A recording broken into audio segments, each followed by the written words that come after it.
Indonesia के राष्ट्रपति Prabowo Subianto नई दिल्ली आ गए हैं। वो इस साल के रिपब्लिक डे के समारोह में मुख्य अतिथि होंगे। पहले भी बता चुके हैं हम राजदूत में। सुबियांतो का आना ऐसे समय में हो रहा है जब भारत और इंडोनेशिया के बीच ब्रह्मोस मिसाइलों की खरीद बिक्री पर बात चल रही है। इंडोनेशिया हिंदुस्तान से ब्रह्मोस खरीदने वाला दूसरा मुल्क बन सकता है। पहला देश फिलीपींस था। इंडोनेशिया और फिलीपींस दोनों की साउथ चाइना सी में चीन से अदावत चलती है। फिलीपींस के कोस्ट गार्ड की उसके साथ कई बार टक्कर भी हो चुकी है। दूसरी तरफ इंडोनेशिया भी चीन के विस्तारवाद का विरोध करता है। ये विस्तारवाद भारत की विदेश नीति के लिए भी एक बड़ी चुनौती है। यानी इन सारे मुल्कों की भारत की इंडोनेशिया की चुनौती साझी है। इसके अलावा दोनों देशों के बीच सदियों पुराने धार्मिक और सांस्कृतिक संबंध रहे हैं। हिंदुज़म, इस्लाम और बौद्ध धर्म ने हिंदुस्तान से ही इंडोनेशिया तक की यात्रा की है। भारत की पौराणिक लोक कथाओं के अंश वहाँ मिलते हैं। इंडोनेशिया के पहले राष्ट्रपति सुकर्णो 1950 में रिपब्लिक डे परेड के पहले मुख्य अतिथि थे। इंडोनेशिया नॉन अलाइंड मूवमेंट में भी हिंदुस्तान का सबसे बड़ा सहयोगी था। साथ ही साथ मौजूदा वक्त में इंडोनेशिया आसियान रीजन में भारत का सबसे बड़ा ट्रेड पार्टनर है। इससे आप दोनों देशों के रिश्तों का अंदाज़ा लगा लेंगे और जब इसमें मिलिट्री डील का पुट आ जाए तो इसका रंग ढंग एकदम बदल जाता है। इसलिए विदेश मंत्रालय ने ऑफिशियल स्टेटमेंट में लिखा कि इंडोनेशिया हमारा कॉम्प्रिहेंसिव स्ट्रेटेजिक पार्टनर है। वो भारत की एक्ट ईस्ट पॉलिसी और इंडो पैसिफिक विजन का एक अहम स्तंभ है। राष्ट्रपति सुबियांतो के दौरे पर द्विपक्षीय रिश्तों की समीक्षा का मौका है और इस दौरान आपसी हितों के मुद्दों पर भी बात होगी। कहने का मतलब यह है कि रिपब्लिक डे के मुख्य अतिथि का चुनाव बहुत सोच समझ कर किया जाता है। सिर्फ आतिथ्य धर्म दिखाने के लिए किसी नेता को नहीं बुलाते, है ना। इसके पीछे किसी न किसी तरह के सामरिक, व्यापारिक या सैन्य हित होते हैं और आज हम इसी विषय पर विस्तार से बात करेंगे। नमस्कार, स्वीकार कीजिए निखिल का। आप खबरगांव का इंटरनेशनल बुलेटिन राजदूत देख रहे हैं।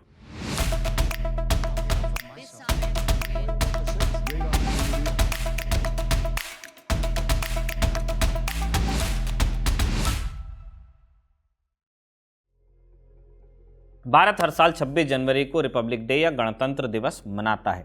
इसी रोज 1950 में हमारा संविधान लागू हुआ।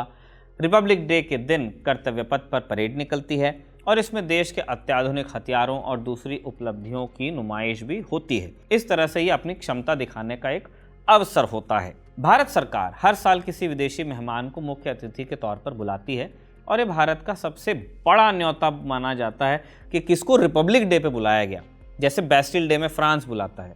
अब ये न्योता किसी ऐसे देश को ही दिया जाता है जिसके साथ हमारे संबंध अच्छे चल रहे हों या उनके साथ किसी नए किस्म की साझेदारी की उम्मीद हो। कैसे होता है चीफ गेस्ट का चुनाव? ये प्रोसेस 6 महीने पहले से शुरू होता है। विदेश मंत्रालय बहुत सारे विकल्पों पर विचार करता है। सबसे ज़्यादा ध्यान इस बात पर दिया जाता है कि संबंधित देश के साथ हमारे संबंध कैसे हैं और उन्हें बुलाने का भारत की पोजीशन पर क्या असर पड़ेगा। इसके अलावा कमर्शियल, मिलिट्री और इकोनॉमिक हितों का तो ध्यान रखते ही हैं। एक बार विकल्प तैयार करने के बाद विदेश मंत्रालय प्रधानमंत्री और राष्ट्रपति के पास फाइल भेजता है, उनसे अप्रूवल मांगता है। अप्रूवल मिलने के बाद संबंधित देश के भारत के राजदूत की ड्यूटी लगती है कि न्योता देने से पहले वो संभावित चीफ गेस्ट की अवेलेबिलिटी पता लगा लें कि कहीं कोई मीटिंग तो नहीं है, कहीं उन्हें ही कहीं बाहर तो नहीं जाना है। अगर गेस्ट के पास समय है उसके बाद ही इन्विटेशन देने की औपचारिकता की जाती है। जब दूसरी तरफ से ओके आ जाता है RSVP, उसके बाद प्रोटोकॉल और लॉजिस्टिक्स जैसी चीज़ों पर काम शुरू होता है कि सिक्योरिटी कैसी होगी, कहाँ पे आएंगे। ये एक बेसिक प्रोसेस है जिसके ज़रिए रिपब्लिक डे परेड में चीफ गेस्ट को इनवाइट किया जाता है। लेकिन कई बार ऐसा भी होता है कि जिनसे उम्मीद हो वो ऐन मौके पर मना कर दें या उसका शेड्यूल साथ न दे। इसके लिए विदेश मंत्रालय के पास एक इमरजेंसी प्लान होता है। अब ऐसा ही 2024 में हुआ था। हिंदुस्तान को उम्मीद थी कि जो बाइडन को मना लिया जाएगा आने के लिए, लेकिन वहाँ से मना हुआ और फिर आनन फानन में फ्रांस के राष्ट्रपति इमैनुअल मैक्रों को बुलाया गया। वो आए भी। अब डालेंगे रिपब्लिक डे परेड के पुराने अतिथियों पर नजर। देखते हैं कि पिछले 75 वर्षों में चीज़ें कैसे कैसे बदली, किसको बुलाया, क्यों बुलाया, क्या मिला। जैसे कि हमने शुरुआत में बताया, 1950 में पहला रिपब्लिक डे परेड हुई। इसमें मुख्य अतिथि के तौर पर इंडोनेशिया के ही राष्ट्रपति आए थे, सुकर्णो। क्योंकि सुकर्णो पंडित नेहरू की गुटनिरपेक्षता की जो नीति थी उसके पक्षधर थे। दोनों ही देश औपनिवेशिक ताकतों से आज़ाद हुए थे और साथ में गुलाम देशों की आज़ादी की वकालत करते थे। वहाँ डच थे, यहाँ अंग्रेज। 1950 के दशक में भारत ने पड़ोसी देशों पर जोर दिया। सुकर्णो के बाद अगले गेस्ट थे नेपाल के राजा त्रिभुवन वीर विक्रम शाह। 1950 में भारत और नेपाल के बीच मैत्री संधि भी हुई। 1954 में भूटान के राजा को रिपब्लिक डे पर बुलाया गया। 1955 में भारत ने पहली बार पाकिस्तान को इनवाइट किया। वहां के गवर्नर जनरल मलिक गुलाम मोहम्मद चीफ गेस्ट बनकर आए। पाकिस्तान को दूसरा न्योता 1965 में मिला। तब उसके food and agriculture minister Rana Abdul Hamid तशरीफ लाए थे। इसके 3 महीने बाद ही पाकिस्तान ने वैसे जंग छेड़ दी थी और उसके बाद से किसी पाकिस्तानी नेता को रिपब्लिक डे परेड में नहीं बुलाया गया। 1959 में चीन की पीपल्स लिबरेशन आर्मी के सीनियर ऑफिसर यी जियानयिंग को चीफ गेस्ट बुलाया गया था। उस दौर में भारत चीन के साथ रिश्ते मजबूत करने की कोशिश कर रहा था, लेकिन 1962 में चीन ने हिंदुस्तान पर हमला किया और इसके बाद भारत ने चीन को कभी रिपब्लिक डे पर नहीं बुलाया। 1960 के दशक में भारत की नज़दीकी ईस्टर्न ब्लॉक यानी सोवियत संघ के प्रभाव वाले इलाके में बढ़ी और रिपब्लिक डे परेड की जो चीफ गेस्ट की लिस्ट बनती है फिर उसमें ये बात आपको स्पष्ट नज़र आ जाएगी। 1970 के दशक की गेस्ट लिस्ट में थोड़ी आपको विविधता मिलेगी। 1972 में मॉरिशस के पहले प्रधानमंत्री शिवसागर राम गुलाम चीफ गेस्ट बनकर आए, जिनके पुरखे हिंदुस्तान से वहां गए थे। 1976 में फ्रांस के प्रधानमंत्री जैक शिराक मुख्य अतिथि थे। शिराक उन गिनती के पश्चिमी नेताओं में से थे जिन्होंने परमाणु परीक्षण के बाद भारत का विरोध नहीं किया था। 80 के दशक में फ्रांस, श्रीलंका और भूटान को फिर से चुना गया, लेकिन इस दफ़ा अफ्रीका महाद्वीप और साउथ अमेरिका से भी चीफ गेस्ट आए। 1990 के दशक की शुरुआत में ही सोवियत संघ का विघटन हुआ। ग्लोबल पॉलिटिक्स हमेशा के लिए बदल गई और इसका असर रिपब्लिक डे गेस्ट की लिस्ट में भी आपको दिख जाएगा। 1990 के दशक में सोवियत संघ या उससे अलग हुए किसी भी देश को न्योता नहीं मिला, क्योंकि हम भी वेस्ट की तरफ देखने लगे थे। 1990 में मॉरिशस के प्रधानमंत्री अनिरुद्ध जगन्नाथ, जबकि 1991 में मालदीव के राष्ट्रपति अब्दुल गयूम को बुलाया गया। 1992 में वास्को डी गामा के भारत पहुंचने के 500 साल पूरे हो रहे थे, तो उनके देश पुर्तगाल में धूमधाम से समारोह मनाया जा रहा था। इसके लिए भारत को भी इनवाइट किया गया।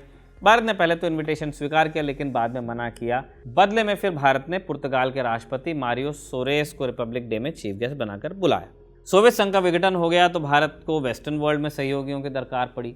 इसी क्रम में 1993 में भारत ने ब्रिटेन के प्रधानमंत्री जॉन मेजर को चीफ गेस्ट बनकर बुलाया। 1995 में साउथ अफ्रीका के राष्ट्रपति नेल्सन मंडेला चीफ गेस्ट हुए। वो 1994 में हुआ चुनाव जीतकर साउथ अफ्रीका के पहले ब्लैक राष्ट्रपति बने थे। मंडेला महात्मा गांधी से काफ़ी प्रभावित थे और गांधी जी की पहली कर्मभूमि साउथ अफ्रीका ही था।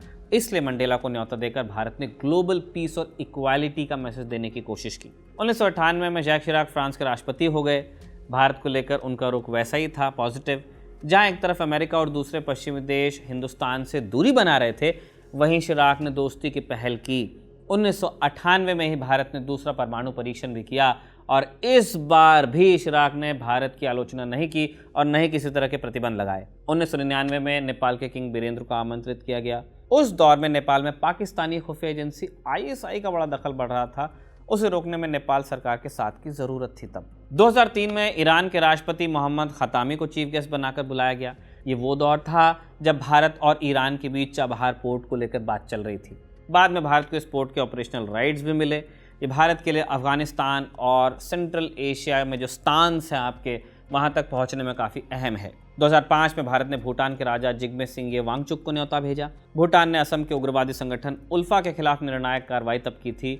उसने साफ कर दिया था कि भूटान की ज़मीन का इस्तेमाल हिंदुस्तान के खिलाफ नहीं हो पाएगा। 2007 में रूस के राष्ट्रपति व्लादिमीर पुतिन रिपब्लिक डे में चीफ गेस्ट थे। 2008 में फ्रांस के राष्ट्रपति निकोलस सार्कोजी मुख्य अतिथि बनकर आए। उस दौरे पर भारत फ्रांस के बीच सिविल न्यूक्लियर कोऑपरेशन एग्रीमेंट हुआ था। छोटी मोटी एक कंट्रोवर्सी भी हुई थी कि उनकी पार्टनर को क्या कहा जाएगा, क्योंकि वाइफ नहीं थी, लेकिन फिर ये सारी चीज़ें सॉर्ट हो गई। 2009 में कजाकिस्तान के राष्ट्रपति नूर सुल्तान नजरबायेव को बुलाया गया। उस वक्त भारत को अपने न्यूक्लियर रिएक्टर्स के लिए यूरेनियम चाहिए था। कजाकिस्तान यूरेनियम के सबसे बड़े उत्पादकों में से एक है। नजरबायेव के दौरे पर यूरेनियम को लेकर समझौता भी हुआ और कुछ ही समय बाद पहली खेप भारत आ भी गई। 2015 में भारत ने अमेरिका के राष्ट्रपति ओबामा को राजी करने में कामयाबी हासिल की। ये नरेंद्र मोदी का बतौर प्रधानमंत्री पहला रिपब्लिक डे समारोह था और इसमें पहली बार किसी अमेरिकी राष्ट्रपति ने हिस्सा भी लिया था। ये भारत अमेरिका संबंधों को मजबूती देने के लिए भी बहुत ज़रूरी था। 2016 में फ्रांस के राष्ट्रपति फ्रांसवा ओलांद आए। उस दौरे पर रफाल फाइटर जेट्स की डील पर दस्तखत हुए।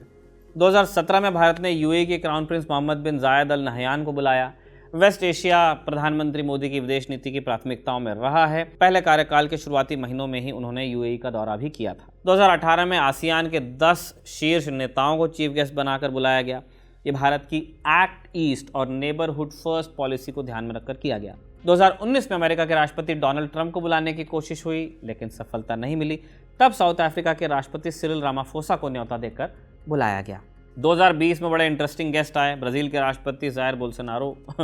भारत का मकसद था ब्राज़ील के साथ एग्रीकल्चर, डिफेंस और स्पेस के फील्ड में समझौते करना।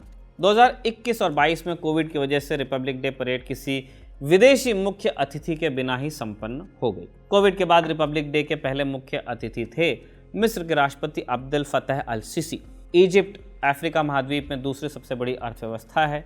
2022 में दोनों देशों के बीच सुरक्षा से जुड़े मेमोरेंडम पर भी दस्तखत हो गए। इसमें ट्रेनिंग, डिफेंस इक्विपमेंट के उत्पादन और साजो सामान के रखरखाव पर सहमति बनी। मिस्र भारत से तेजस फाइटर जेट्स खरीदने में भी तब दिलचस्पी दिखा रहा था। इसके अलावा इजिप्ट के जरिए भारत को अफ्रीका और अरब वर्ल्ड में दखल बढ़ाने का मौका भी मिलने वाला था। वैसे ये जो तेजस वाली डील है अभी मटेरियलाइज नहीं हुई है। 2024 में एक बार फिर अमेरिकी राष्ट्रपति को बुलाने की कोशिश हुई। हमने बताया कि इनकार हो गया। तब फ्रांस के राष्ट्रपति इमैनुअल मैक्रों से संपर्क साधा गया। वो आए भी और इस दौरे पर फ्रांस के कई ट्रेड डील जो हमारे साथ होनी थी उन पर दस्तखत हो गए। अब सबकी नज़र इस साल के मुख्य अतिथि प्रबोवो सुबियांतो पर है। देखना दिलचस्प होगा कि इस दौरे के बाद भारत इंडोनेशिया संबंधों में किस तरह के बदलाव आते हैं। आज का राजदूत यहीं पर कंक्लूड होता है। आपको कैसा लगा हमें कमेंट करके ज़रूर बताइएगा। खबरगांव को लाइक, शेयर और सब्सक्राइब करना मत भूलिएगा। हमें इजाज़त दीजिए अभिषेक को भी कि वो अब आराम करें और उसके बाद सोमवार से फिर से आपके पास राजदूत लेकर आएँ लिख करके। और इजाज़त इरशाद को भी दीजिए, उनका भी हफ्ता ख़त्म हो रहा है, कि वो नई ऊर्जा के साथ में सोमवार को आपके सामने लौटें। आप देखते रहिए खबरगांव।